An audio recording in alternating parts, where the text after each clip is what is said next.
இந்த 2024 தேர்தலில் வந்து பாரதிய ஜனதா கட்சி தமிழகத்தில் பெரிய ரிஸ்க் எடுக்குதா அப்படிங்கிற ஒரு சந்தேகம் இருக்கு. ஏன்னா இதுவரைக்கும் வந்து மாநில தலைவரான அண்ணாமலை வந்து நான் வந்து தேர்தலில் நிற்கலை அப்படின்னு தான் சொல்லியிருந்தாரு. அதே மாதிரி மத்திய அமைச்சர் எல் முருகன் அவர் வந்து நான் வந்து இந்த தேர்தலில் நிற்கலான்னு சொல்லிக்கிற இந்த சமயத்தில் வந்து இன்னைக்கு தேர்தலுடைய வேட்பாளர்கள் வந்து அறிவிச்சிருக்காங்க பாரதிய ஜனதாவிலிருந்து.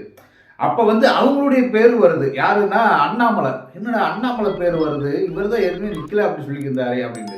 அண்ணாமலை வந்து கோயம்புத்தூரில் நிற்கிறதாகவும் எல் முருகன் வந்து நீலகிரியில் நிற்கிறதாகவும் இன்னைக்கு வந்து அறிவிப்பு வந்திருக்குங்க. ஏற்கனவே வந்து தமிழிசை சவுந்தரராஜன் வந்து தன்னுடைய கவர்னர் பதவியை வந்து ராஜினாமா பண்ணிட்டு இன்னைக்கு நானும் வந்து தேர்தல் நிற்கிறேன் அப்படி வந்திருக்காங்க. ஏற்கனவே வந்து ஆந்திராவில் வந்து அவங்க 4.5 ஆண்டுகளாக வந்து கவர்னராக இருக்காங்க. அது மட்டும் இல்லாமல் பாண்டிச்சேரியில் வந்து ஒரு 2 ஆண்டுகளாக வந்து அதையும் அந்த ஆளுநர் பதவியும் கவனிச்சுக்கிறாங்க.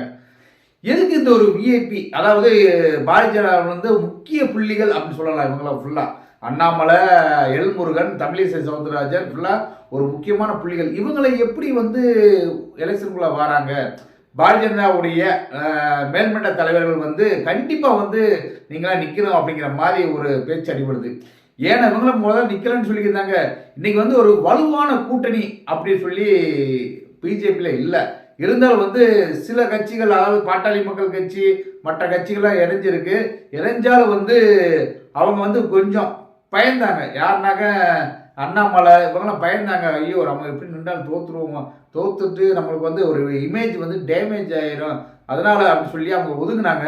இதை பார்த்த மேலிடம் என்ன பண்ணாங்கன்னா, சரி இன்னைக்கு வந்து இவங்கெல்லாம் நிற்கலன்னு வச்சுங்க, இங்கே இருக்கிற பாரதிய ஜனதாவில் தொண்டர்கள் என்ன நினைப்பாங்க, அப்போ வந்து பாரதிய ஜனதா வந்து தோத்துரும் போல இருக்கு, அதனால தான் முக்கியமான ஆளுகள் ஃபுல்லாக வந்து வேட்பாளராக நிற்கலை, அதனால வந்து நம்ம வந்து இங்கே ஓட்டு போடலாமா அப்படிங்கிற சந்தேகம் வந்து பாரதிய ஜனதா தொண்டர்களுக்கே வந்துடும். இதை ஃபுல்லாக வந்து உடைச்சி எறியணும் அப்படிங்கிற ஒரு காரணத்தினால தான் என்ன பண்ணாங்கன்னா, மேலிடத்துலேருந்து உடனே வந்து நீங்களாம் நில்லுங்க, அண்ணாமலை நிற்கிறாரு, தமிழிசை சவுந்தரராஜன் நிற்கிறாரு, எல்முருகன் நிற்கிறாருன்னு சொல்லும்போது அங்கே இருக்கிற பாரதிய ஜனதா தொண்டர்களுக்கு வந்து உற்சாகம் வரும். ஏன்னா இவங்கெல்லாம் விஐபி, பாரதிய ஜனதாவில் வந்து விஐபி, இவங்களே நிற்கும்போது அப்படின்னு சொல்லி அவங்களுடைய உற்சாகப்படுத்துறது மாதிரியும் இது அமையும். அதுவும் இல்லாமல் வந்து ஒரு டஃப்பான ஒரு ஆள் கொடுக்கணும். இப்போ வந்து நீலகிரிலாம் வந்து ராஜா நிற்கிறாருன்னு வச்சுங்க, அதுக்கு ஒரு டஃப்பான வேட்பாளர்கள் நம்மளுக்கு வேணும் அப்படின்னு சொல்லி தான் இவங்க வந்து நிறுத்துறாங்க. சரி, இது மட்டும் இல்லாமல் அண்ணாமலை வந்து மாநில தலைவராக இருக்கிற மாநில தலைவர் வந்து ஏற்கனவே வந்து 2026 வந்து அவர் தான் வந்து முதலமைச்சர் வேட்பாளராக அறிவிக்க போகிறாங்களே அப்படின்னு பார்த்தா, அதுக்கு முன்னாடி அறிவிக்கிறதுக்கு முன்னாடி வந்து இந்த இதை வந்து ஒரு ட்ரையல் மாதிரி. ஏன்னா அண்ணாமலை வந்து மாநில தலைவராக வந்து பொறுப்பேற்ற பின்னாடி வந்து தமிழகத்தில் வந்து பாரதிய ஜனதா நிறையா வளர்ந்துருச்சு, பாரதிய ஜனதாவுடைய வாக்குகள் அதிகமாக இருக்குது, மக்கள் நிறைய பேர் வந்து பாரதிய ஜனதாவுக்கு வாக்களிக்க நிறையா இருக்காங்க அப்படிங்கிற மாதிரி பல பேர் பேசிக்கிறதுனால இந்த முறை வந்து எவ்வளோதான் ஓட்டு வருது பாரதிய ஜனதாவுக்கு முன்னாடி போன ஆண்டு வாங்கின சட்டசபை எலெக்ஷனில் வாங்கின வாக்குகளோட, சட்டசபை எலெக்ஷனோட வந்து அதிமுக கூட்டணியோடு தான் இருந்தாங்க. அதிமுக கூட்டணியோடு இருந்ததுனால வாக்குகள் அதிகமாக தெரியாது. ஆனால் வந்து இந்த முறை வந்து பாரதிய ஜனதாவே தனிச்சு நிற்கிற மாதிரி. ஏன்னா பாட்டாளி மக்கள் கட்சியில் பாட்டாளி மக்கள் கட்சி, அமமுக மற்ற ஓபிஎஸ் இவங்க எல்லாரும் வந்து கூட்டணியில தான் வராங்க. இருந்தாலும் சின்ன சின்ன கூட்டணி அப்படின்னு இருந்தாலும் இதெல்லாம் சேர்ந்து ஒரு பலமாக வந்து அவங்களுக்கு கை தூக்கி விடும் அப்படிங்கிற ஒரு காரணத்தினால வந்து இவங்களை வந்து இறக்குறாங்க மேலிடத்து பாரதிய ஜனதா. இது இறக்குனாலும் ஒரு டஃப்பாக இருக்கும். அதாவது இவங்க வந்து பாரதிய ஜனதாவுடைய முக்கியமான ஆளுக வரும்போது அதிமுகவுடைய வாக்குகள் சிதறும். அதே மாதிரி வந்து அதிமுக வந்து 3வது இடத்துக்கு தள்ளி போகிறதுக்கான வாய்ப்புகள் இருக்குது அப்படிங்கிறது பல கட்ட பிளான் போட்டு செய்கிறாங்க. இருந்தாலும் வந்து இந்த பிளான் வந்து ஒர்க் அவுட் ஆகுமா அப்படிங்கிறத வந்து தேர்தல் சமயத்தில் எலெக்ஷன் முடிவில் தெரியும். கோயம்புத்தூரில் வந்து பாரதிய ஜனதாக்குன்னு சொல்லி வாக்குகள் நிறையா இருக்குது. அதனால் வந்து அங்கே என்ன பண்ணுறாங்கன்னா, அண்ணாமலையை கொண்டு போய் நிறுத்துகிறாங்க. அண்ணாமலையை போய் நிறுத்தி ஏற்கனவே போன சட்டசபை எலெக்ஷனில் வந்து அண்ணாமலை வந்து 2வது இடத்துல வந்தார். 2வது இடத்துல வந்தாலும் அவர் வந்து அதிமுகவோட கூட்டணியில் இருந்தார், அதனால் 2வது இடத்துக்கு வந்தார். இந்த முறை வந்து தனித்து அவங்க வந்து நிற்கிறாங்க. இந்த முறை வந்து 4 முனை போட்டிகளாக நடக்குது. 4 முனை போட்டிகள்னா திமுக ஒரு பக்கம், பாரதிய ஜனதா ஒரு பக்கம், அதிமுக ஒரு பக்கம், நாம் தமிழர் கட்சி ஒரு பக்கம் நடந்துருக்கு. இந்த 4 முனை போட்டியில் வந்து பாரதிய ஜனதா எத்தாவது இடத்துக்கு வரப்போகுது, 2வது இடத்துக்கு வருமா, இல்லை 3வது இடத்துக்கு வருமா, இல்லை வெற்றி காண்பார்களா அப்படிங்கிற விஷயம்தான் இந்த எலெக்ஷன் வந்து முடிவில் வந்து தெரிய வரும். ஒரு பிளானோட தான் இன்னைக்கு வந்து இந்த 4 பேர்த்தையும் வந்து இறக்குறாங்க. ஏற்கனவே வந்து தமிழிசை சவுந்தரராஜனுக்கு வந்து எல்லாம் இன்னும் பதவி காலம் வந்து 4.5 ஆண்டுகள் முடிஞ்சிருக்கு. தமிழிசை சவுந்தரராஜன் வந்து ஆந்திராவில் கவர்னர் ஆகி 4.5 வருஷம் தான் ஆகுது. இன்னும் பதவி காலம் அவங்களுக்கு நிறையா இருக்குது. அப்படி இருக்கும்போது அவங்களே வந்து ராஜினாமா பண்ணிட்டு நேராக வந்து நான் வந்து தென் சென்னையில் வந்து நிற்கிறேன் அப்படிங்கிறாங்க. தென் சென்னையில் நிற்கிறேன் அப்படிங்கும்போது எல்லாரும் யோசிக்கிறாங்க, என்னடா தமிழிசை சவுந்தரராஜன் ஒரு கவர்னர் மட்டும் இல்லைங்க, ஆந்திரா மட்டும் இல்லாமல் பாண்டிச்சேரி சேர்த்து கவனிச்சுக்கிருந்தாங்க. அந்த கவர்னர் என்பது அவங்களுக்குன்னு ஒரு பொறுப்புகள் நிறையா இருக்குது. பொறுப்புகள் மட்டும் இல்லை, அவங்களோட அதிகாரங்கள் நிறையா இருக்குது, அவங்களோட சொகுசுகள் நிறையா இருக்குது. ஆளுநருக்கு வந்து குறைஞ்சது வந்து அவங்களுக்கு கீழே வந்து ஒரு 300 பேர் அவங்க சொல்கிறத கேட்குற மாதிரிலாம் நிறையா நடந்துக்கிடுவாங்க. ஆளுநருக்கான வந்து ஒரு பவர் வந்து நம்ம சொல்லவே தேவையில்ல.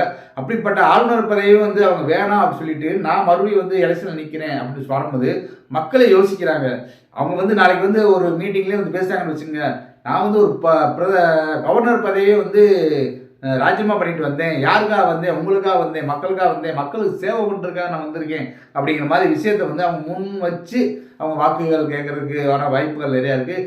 இதனால என்ன ஆகுனாக்க அவங்க வெற்றி கண்டாங்கன்னா அவங்களுக்கு வந்து பதவி வரலாம். ஆனால் வந்து அதே தோல்வி சந்திச்சாங்கன்னு வச்சுங்க, அங்கே இருக்கிற கவர்னர் பதவி அவங்களுக்கு போகிற மாதிரி. இதே வந்து எல்முருகன் வந்து ஏற்கனவே வந்து மத்திய அமைச்சராக இருக்கார். மத்திய அமைச்சராக இருக்கும்போது வந்து அவருக்கு இன்னும் வந்து பதவி காலமே இருக்குது. இன்னொரு 4-5 வருஷம் இருக்குது அவருக்கு பதவி காலம். அப்படி இருக்கும்போதே வந்து அவர் அந்த மறுபடியும் வந்து அவர் தேர்தலில் நிற்கிறாரு.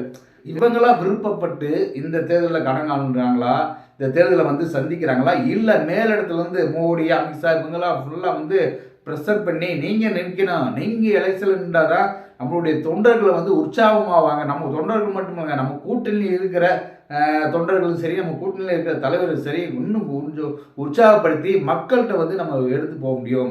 இதே வந்து ஒரு புது வேட்பாளர் கொண்டு போய் மக்கள் முன்னாடி நிப்பாட்டினா யார் இவர் அப்படிங்கிற மாதிரி இருக்கும். நீங்களாம் வந்து முக்கியமான நபர்கள், ஒரு விஐபி கேண்டிடேட் அப்படின்னு சொல்லலாம்.